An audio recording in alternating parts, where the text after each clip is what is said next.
Sir பட்டா 6 அடி. வணக்கம் sir. நம்ம ஷாப்பில் வந்து நான் ஒரு ஓல்டு கலர் ஒரு ஓல்டு மேன் வந்துருக்காப்ல. சரி ரைட் ஓகே. இந்த வண்டி பார்த்தீங்கன்னா ஒரு 95 மாடல். இந்த வண்டிக்கு நண்பர் வந்து ரெடி பண்ணிக்கிறாப்ல.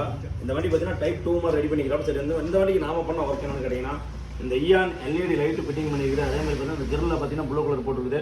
அப்புறம் இன்னொரு வேலை சொன்னாப்புல, ஆனால் வந்து நமக்கு டைம் இல்லாதனால சரி அப்புறமேட்டு பண்ணிக்கலாம்னு சொல்லியாச்சு. அதே மாதிரி இந்த வண்டிக்கு பார்த்தீங்கன்னா இந்த வண்டி பெயிண்ட் அடிச்சுட்டு வந்தனால நம்ம என்ன பண்ணிக்கிறோம், ரப்பிங் பாலிஷ் இந்த வண்டிக்கு பண்ணியிருக்கிறோம். நல்லா மினிமம் உங்களுக்கு நல்லாவே தெரியும். சரி ரைட் ஓகே. அந்த ரப்பிங் பாலிஷோட மெயின் வந்து என்ன விஷயம்னு கேட்டிங்கன்னா, ரெண்டாவது குப்பை பட்டாலோ மண் பட்டாலோ, ரெண்டாவது ஒரு இதில் போகிறீங்க, ஒரு டிராஃபிக்கில் போகிறீங்க, அப்போ அந்த பைக் இறங்கல ஏதோ ஒன்று இல்லை ஒரு முழு சந்தில் போகும்போது இடிக்குது அப்படின்னா உங்கள் பெயிண்ட் கிராக்ஸ் இல்லாமல் உங்கள் பெயிண்ட் மலக்கிற இந்த கிளியர் வந்து பாதுகாத்து கொடுக்கணும். அதுக்கு தான் மெயினாக வந்து ரப்பிங் பாலிஷ் போடுறது.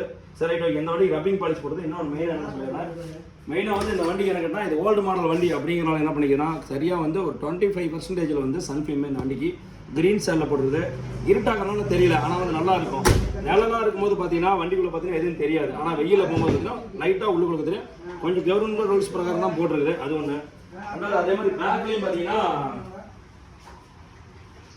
பார்த்தீங்கன்னா எல் ஷேப்பில் வந்து ஏன் லைட் பண்ணியிருக்குது. சூப்பர். இந்த வண்டிக்கு வேலை நம்மளோட வேலை பக்காவாக முடிஞ்சது.